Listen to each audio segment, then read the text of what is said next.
Let me stand on all due and existing protocols and join all others in saying congrats to Professor Bacall for putting up this book that we're launching today.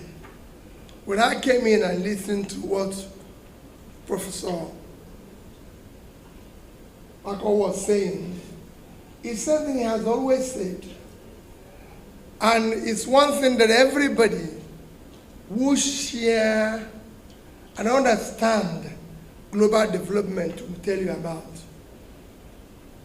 Nigeria, Africa is not a poor, Nigeria is not a poor country. Africa is not a poor continent. It's a very rich continent. Nigeria is a very rich country. Fortunately, has become capital of poverty. It's a big irony that a continent like Africa, second biggest continent in size, second biggest continent in population, with all the young productive age that will drive the world, has become capital of poverty in the world. And when I listen to the resources, and what he concluded and said, they are going to negotiate. What is Ogoni people going to negotiate? The government should be thanking them for coming up with an idea that will turn around the place. You don't need to negotiate. You don't negotiate what you have. I've said it. It's not just Ogoni, the entire Niger Delta deserves apology for wasting their resources and wasting everybody's time. The entire country is rich. I'm not talking about just natural resources. We have it everywhere. Even those who don't have all it takes. We have empty land, all cultivated. Forget about what is underground. Today, little tiny country like Netherlands is with water is 41,000 square kilometers of land. Without water, it's 33,000. Every year, they export agricultural products or related of 120 billion euros, about $130-something billion, more than 3 times what we earn from oil. They are just 33,000. We have our biggest state today, Niger State, with fertile land, with everything, is 76.3 thousand. It's 2.5 times the size of Netherlands. I'm not talking about what is under. The land is there. It can make all the change. So we have everything. God gave it us for free. Tiny countries like Israel is feeding themselves and exporting agricultural products. Israel is just 22,000 square kilometers. Sambisa forest area that is giving us problems, 60,000. That's 3 times the size of Israel. We're wasting everybody's time here. And we must dismantle it and make it work for our children. We can't go on this way where we are being, our resources, our country is being mismanaged by incompetence. People who lack capacity and compassion. All of us, this is not just pointing the finger to anybody. All of us need to recheck what we're doing. This soil, this areas and everything, if you go to Niger Delta today, the land is destroyed. They have nothing to show for that destruction. And nobody's appealing with them, and they're talking about negotiation. Negotiate what? When the whole place is filled with this. We can't cultivate rice just to feed. They say price of rice, this and everything.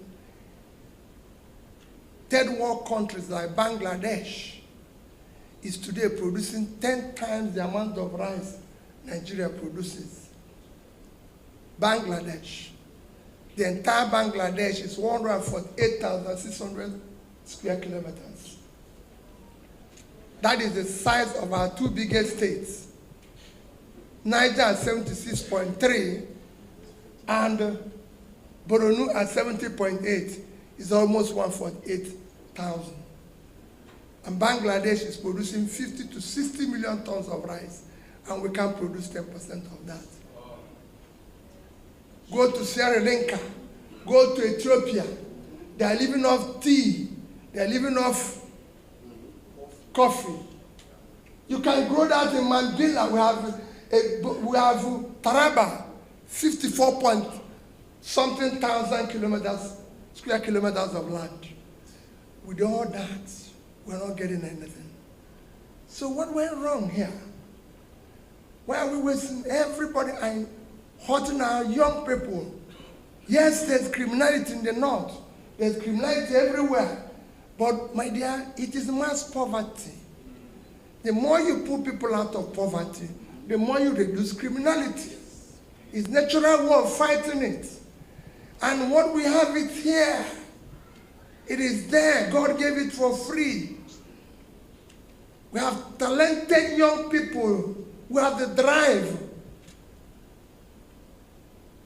But people like me, in elite conspiracy, have refused the country to move. They're not talking about religion. They're talking about tribe, talking about nonsense. Is there any tribe that buys bread cheaper in this country? Is there any religion that buys food cheaper? So why is all this? It is time to dismantle this criminality and get the country to work for everybody. And that's what we're saying every day. Let those who have oil, we will help them restructure it. Like he said, tax them appropriately. Let people keep what they have. We organize the country. Even if we're not going to do it tomorrow, let's plan it for tomorrow. In order to get the place to work and be productive. Like he mentioned, Singapore didn't have anything. They offer service. And today, they have all it takes. They don't even have land. They don't even have land. To expand their port now, they're trying to expand their port because there's no way they can expand the port. You know what Singapore is doing now? They're borrowing huge money to do their new port under the sea. Because that's where they can find space. Meanwhile, we're sitting here talking about election. We're voted for, we're not voted for. Carrying talks, breaking people's head, paying price, doing this, wasting everybody's time. Our children can't live with this. It's totally unacceptable.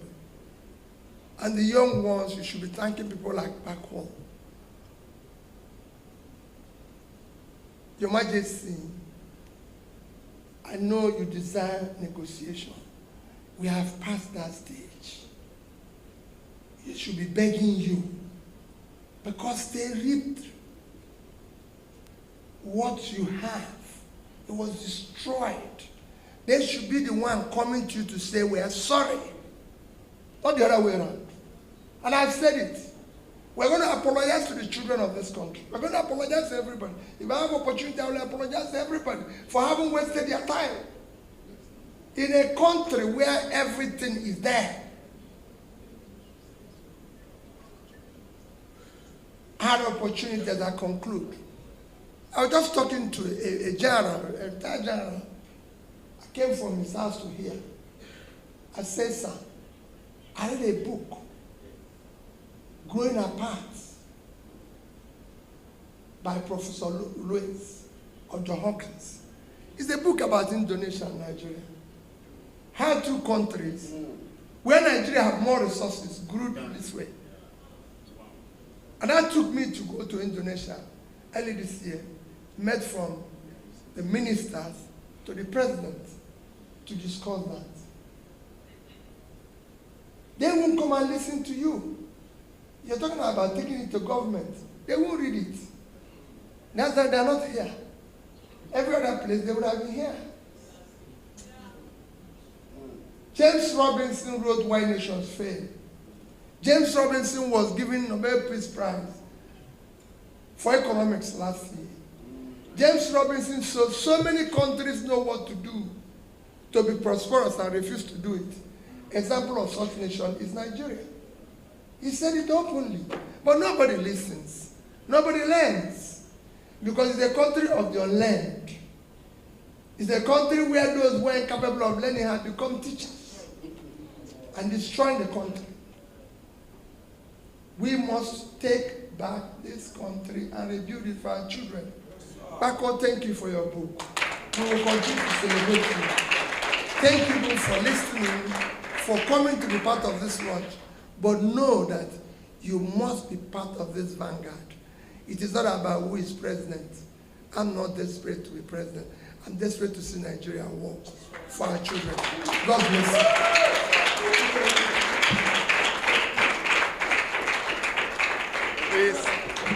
Please, another round of applause.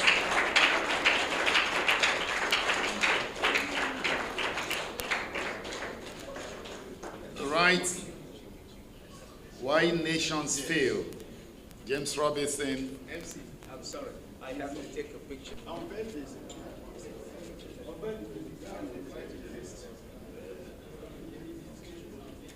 Your Excellency, when you are done, you will help us unveil the book. Thank you. So, I'm also going to buy the book. I forgot to mention. So we have to bring Your Majesty, the General. Where is the DVC? The champion. The champion. Champion and remain grateful. Not mentioning you means I didn't do well.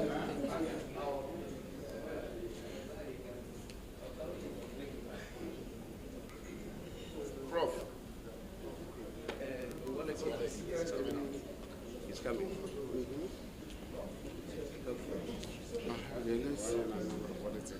No, I don't know. You will see. No, I don't know.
So we unveil this book, praying to Almighty God that this book will go a long way in